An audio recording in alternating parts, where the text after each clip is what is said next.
Good morning, good afternoon, and good evening, whenever you're listening to us and how you're listening to us. Thank you for making the Sports and the World podcast a part of your day. I am LaDarius, and after a long hiatus, welcome back in, friends and future friends. Hope all of you have been well and safe, especially now if you're in the path of the storm Debbie. Hope all of you are definitely well and safe. Got a little heavy rain, lots of wind over here, but I hope all of you who are in the path are safe. Now, what are we going to talk about today? You know, Brown's big picture coming back. I do want to talk about. I talk about it a lot, but using your platform, I feel like more than ever, that's important. No matter what platform you use in whatever you do in life, that's going to be the back end of the show. We're going to talk about SummerSlam. Get quick thoughts on that. Some of the Hall of Fame stuff. But I want to kick off with the Olympics, obviously. We're winding it down with the games of the 33rd Olympiad.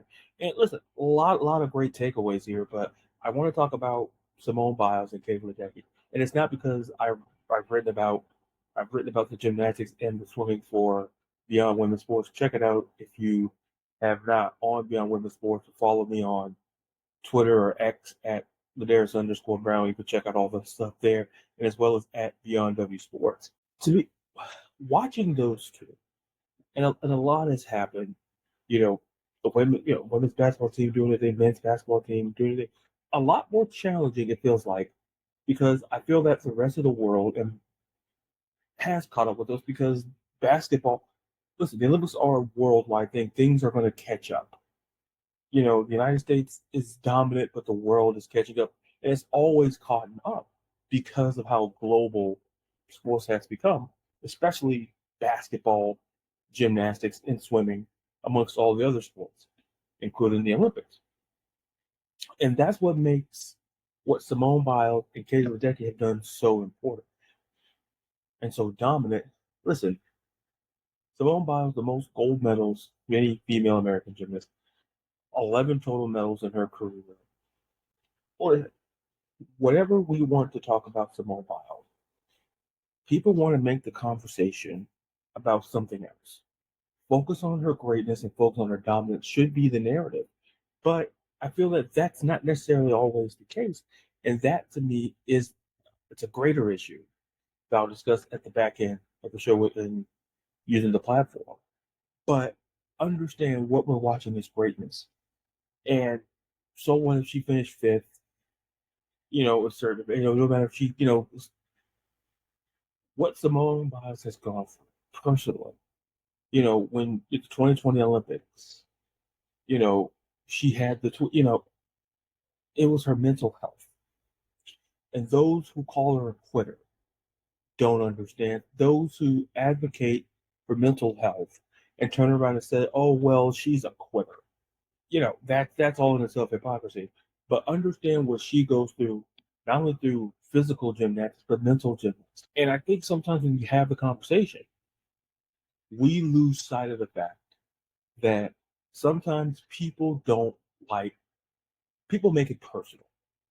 This is the argument I've always made, and I've always said about Terrell Owens. It's, in the eyes of some, Terrell Owens is not a good person. But what I've always said is that we can, if we can separate in our society, we've done this so much, some to the point where it's absolute toxic, where we justify one set of behavior, because they do this.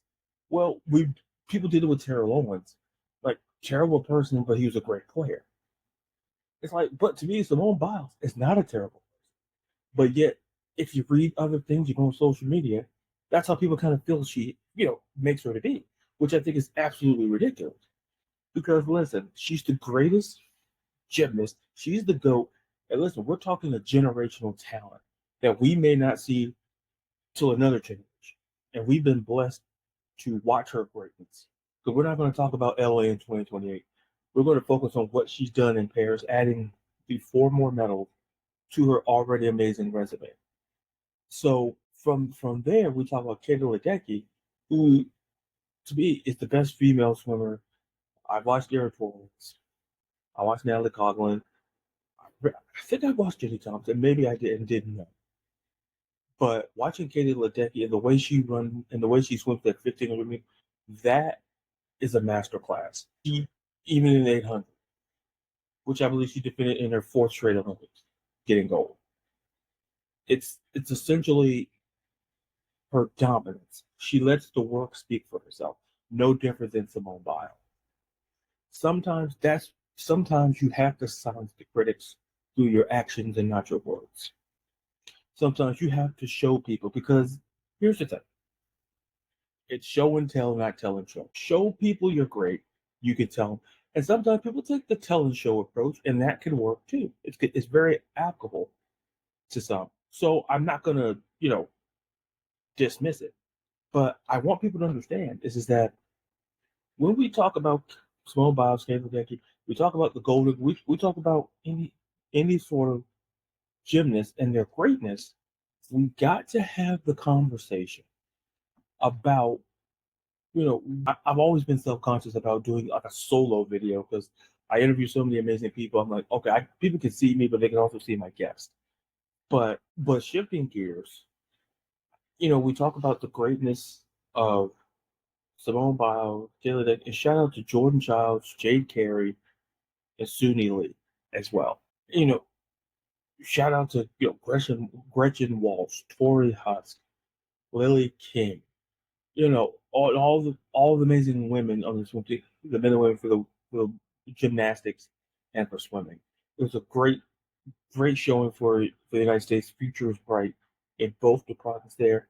Women, listen, 3-on-3, listen, bronze. Not having Cameron Brink was a huge factor because a colleague of mine, my boss, she made a great point.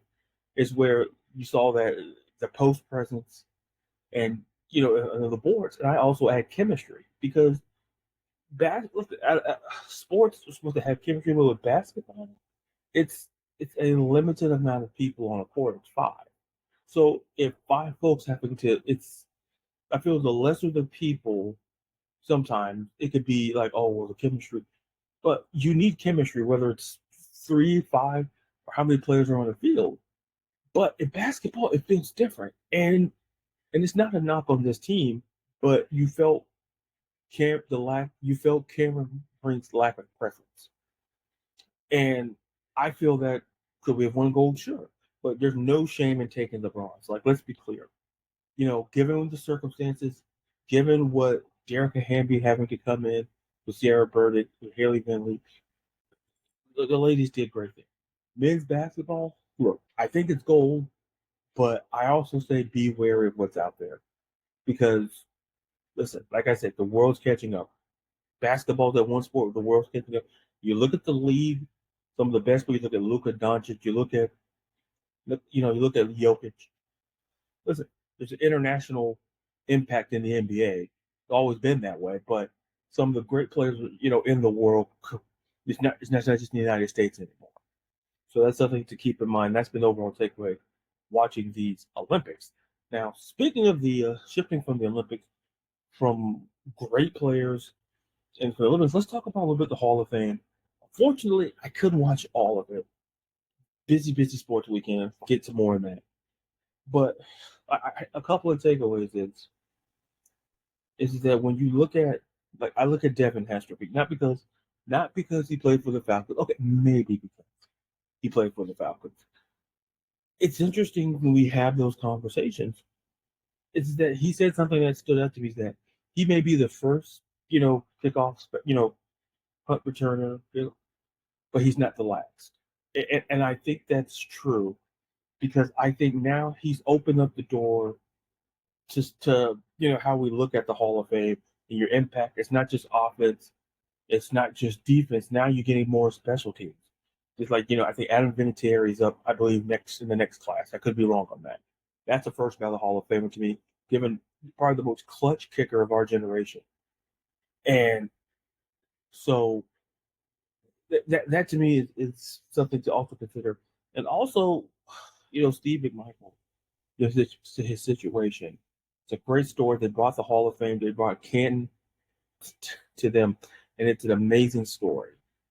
And it was, I was able to, we watched the highlights, and I'm like, That's what's what he had his jacket on, and it's a great story. And congrats to all the Hall of Famers there. So so speaking of the so speaking of Hall of Fame, football players, let's talk about some potential future Hall of Famers in wrestling. SummerSlam. I couldn't pick up the transition quick. I'm usually pretty good about it. Not great. First time coming back in a couple of months. So forgiveness for that. But here's the thing. SummerSlam was great, and here's why. Because of two things. I said one, how booking, how you book the card. It's like the outcome, yeah, but how you book the card. They put a super and they built it around like storylines. They put like two of the better storylines in the company. They booked it first to open the show and book it to end the show. Like booking Liv Morgan versus Rhea Ripley got the crowd into it.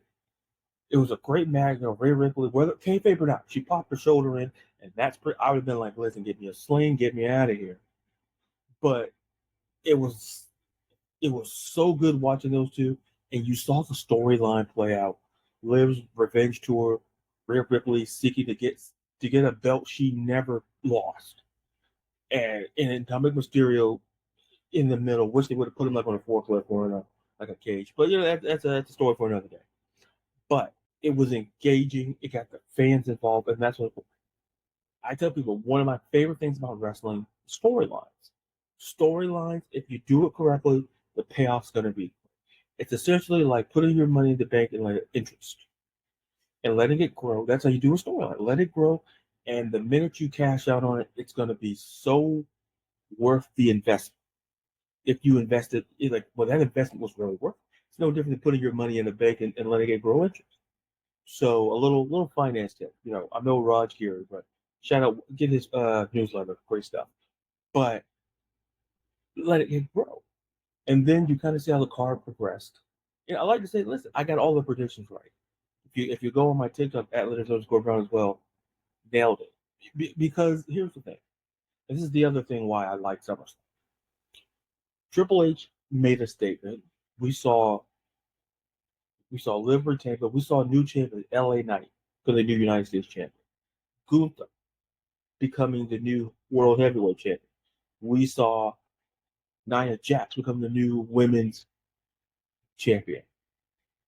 We're seeing a shift in the land. Braun Breaker, becoming the new Intercontinental. We're seeing Paige turn because things are coming. This company's going to change. This company's going to be on Netflix. We're shifting into a new era. We're seeing, storyline progression. We're seeing, new things spawn out. Because listen, the Judgment Day, the end of the Judgment Day was like the fall of the Roman Empire.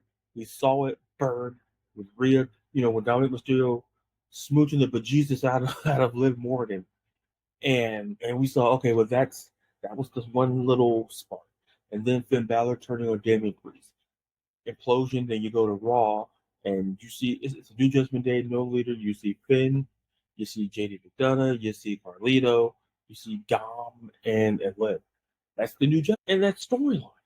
It's like that's why I say it became spread out throughout the show where you're like it's layers, and that's the way storylines play. If you invest in it and you don't rush the process, you get it's like this. You can't expect what's the old adage? You can't expect like I look at it as popcorn. Like I bought a popcorn popper. I can't rush the popcorn popper. I want it to be the best. I can't stop it like because I need it now. You can't expect microwave. You do not want microwave. You know, people want the microwave effect. They want it quick. They want it now. They want it easy. They want it simple. So let it get. Put stuff in the oven. Let it cook. Let it simmer. Let it percolate. Let it, and then it's gonna be so good, and you're gonna be like, I'm glad I put the time into it. Like I'm hungry, but I know when I eat it, it's gonna be good. That's no different than a good storyline. And then we saw that progress with it. We saw that progress out. And then the main event. See, listen, the return of Roman Reigns. I was shocked they did it. But listen, I'm not going to be upset about it because here's the thing. We're getting a face Roman Reigns coming back to reclaim the throne.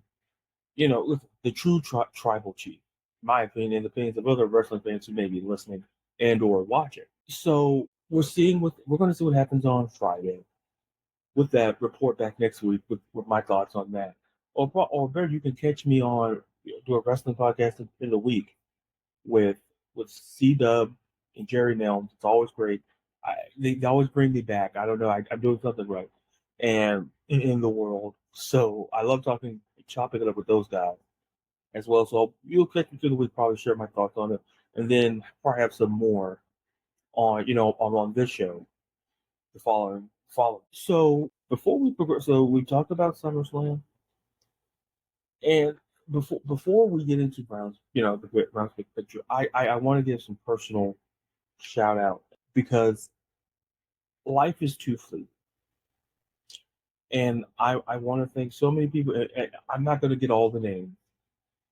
I wish I had the idea to put the scroll of the names, but I want to thank Talia Ray Fox. You've seen her on here, amazing guest, a buddy, Gab Gowdy. Wow, Rachel, fantasy football community, Rachel, Joey Wright, who got me involved in this, who got me more into the fantasy football community. My tag team partner, G-Man J, Jay Feliciano, he's been on the show. And the thing with Tanya Ray Fox, she's my mixed tag team partner. Jay is my tag team partner. So, not to be clear, if you want to buy merch, but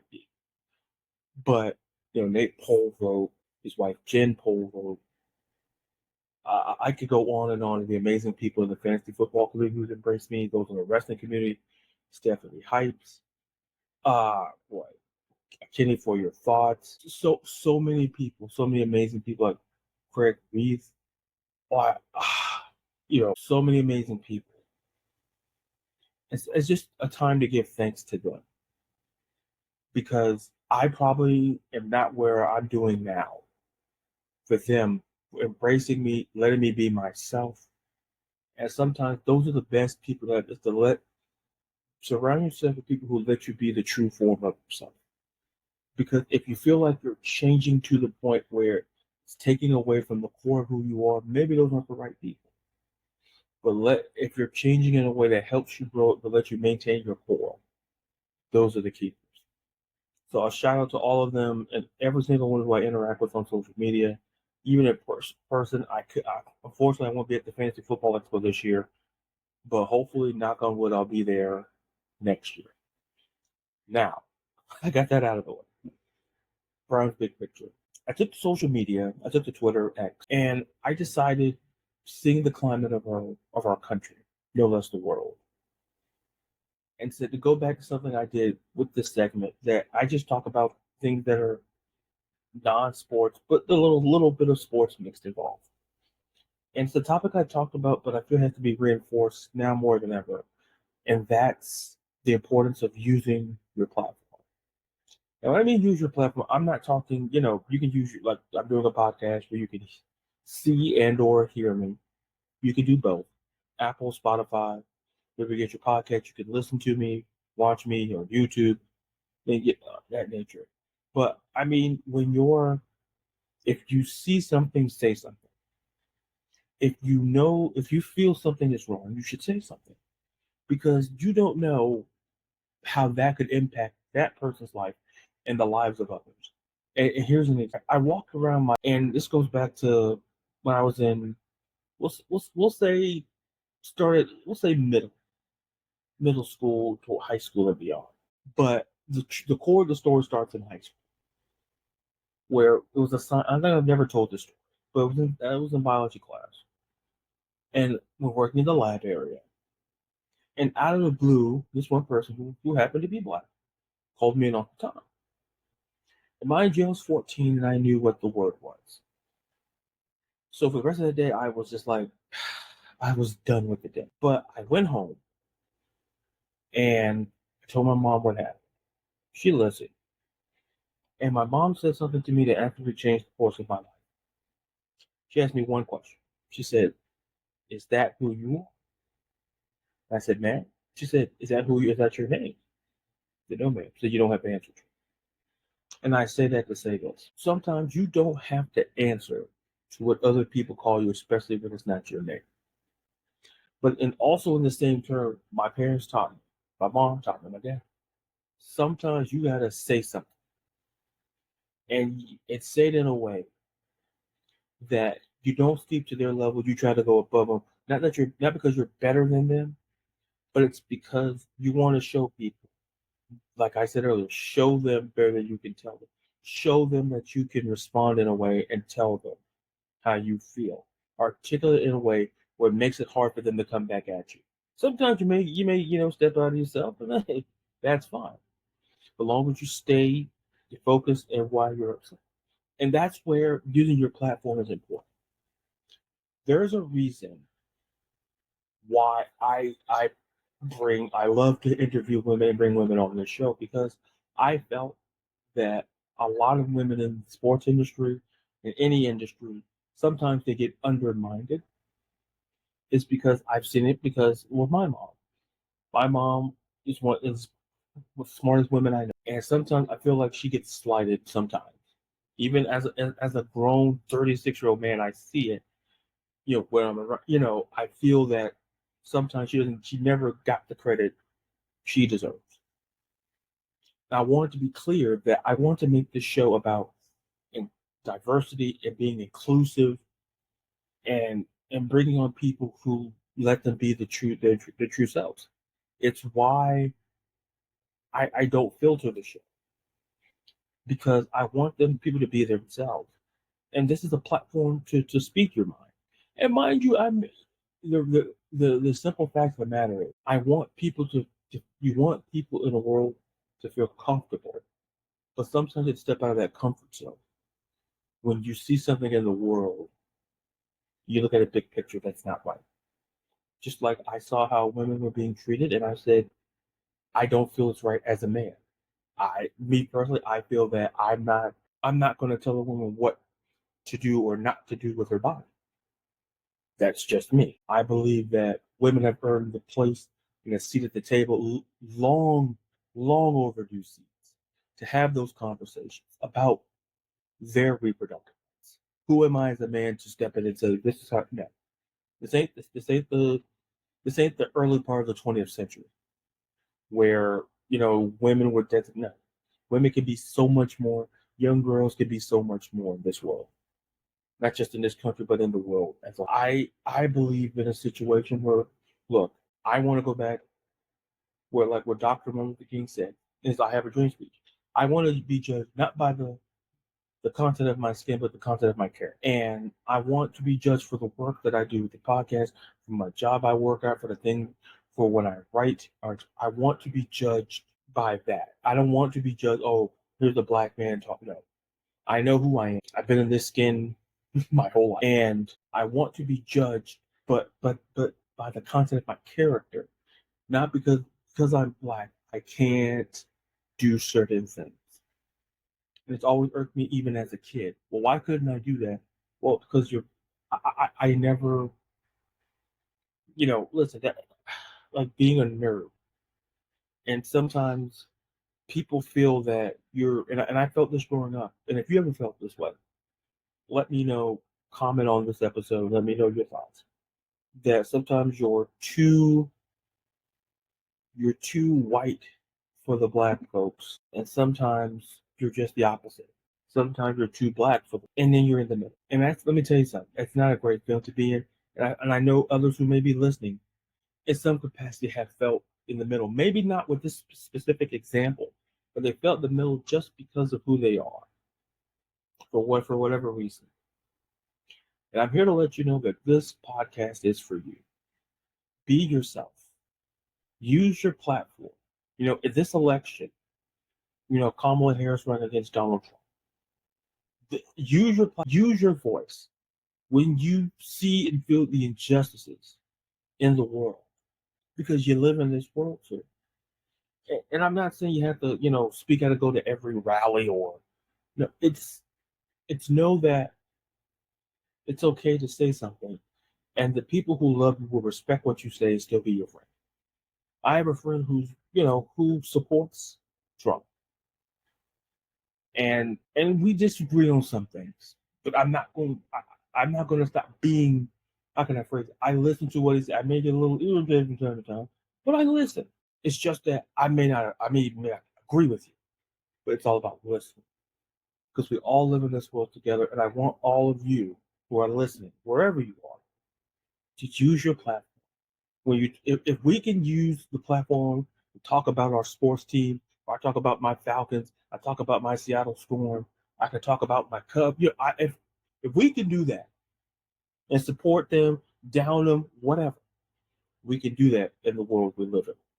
It doesn't make you feel less of a human being to do so. It's that you have a place in this world. We all have a platform. If we go on social media, that's your platform.